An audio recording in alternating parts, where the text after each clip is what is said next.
Hi, I'm John with Tapscott Media Services, and welcome to another podcast where I discuss the ins and outs of professional audio. In this episode, I'm going to talk about the properties of sound, what it does in a listening environment, and how you can control it to ensure your mixes sound the way you intend them to sound for your listening audience.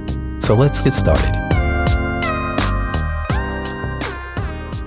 Sound waves and audio are considered to be two different things.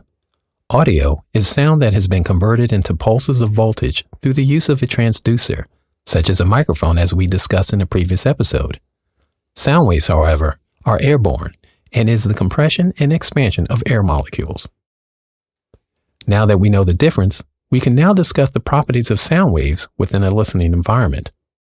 Within a room, sound typically reacts four ways simultaneously.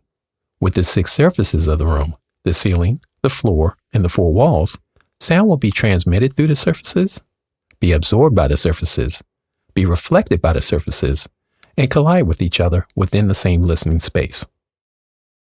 With all this activity of the sound waves in the room, there is also the continuous introduction of new sound waves from the speakers. The combination of all this will cause your brain to hear false information, and you will make poor choices as you mix to correct what you think you are hearing. To give you an example of how this activity will create false truths, consider this.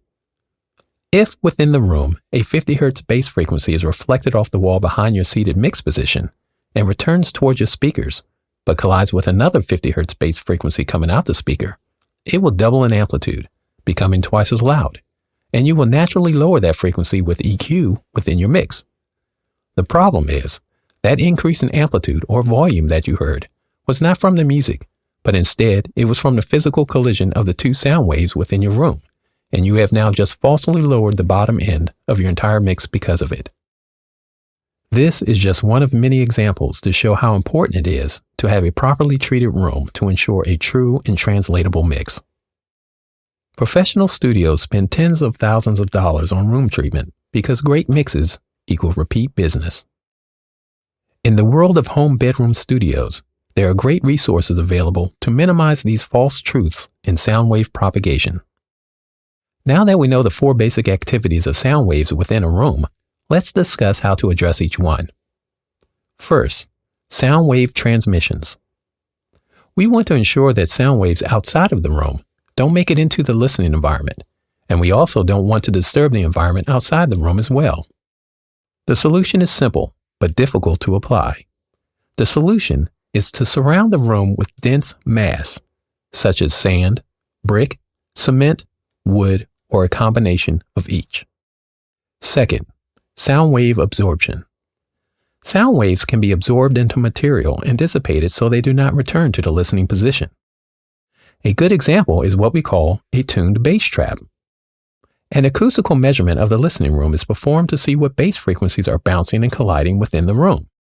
Then, a bass trap is built with the same dimensions of the problematic bass frequency and placed in the problematic location within the room. Some bass traps can have hollow cavities as large as 15 feet tall and 20 feet deep. The third treatment is sound wave reflections. One example of treating sound wave reflections is to use studio foam. Studio foam reacts to mid and high frequency sound waves by converting the pressure of the sound waves into heat, which will not be reflected back into the listening environment. Another example to treat reflections of sound waves within a room is diffusion. Diffusers are physical devices placed on walls that break up the flat surfaces of the walls so that if sound waves are reflected, they are broken up and don't return to their point of origin or to the listening position of the room. The fourth and final treatment is the treatment to avoid the direct collision of sound waves. The best solution here is to ensure that the room doesn't have any parallel facing walls, to include floors and ceilings. This is why professional studios look so unique, because they are custom built without any parallel surfaces. Even the ceilings are angled to ensure minimum direct collision of frequencies. Now that you know the difference between audio and sound, these are just some of the basic solutions that address the activities of sound waves within a listening environment. These solutions will assist your mixing choices and adjustments so that your mixes sound exactly the way you intended them to sound, no matter where your clients hear them. Remember, great mixes make repeat business. I'm John Chandler with Tapscott Media Services. Thanks for listening.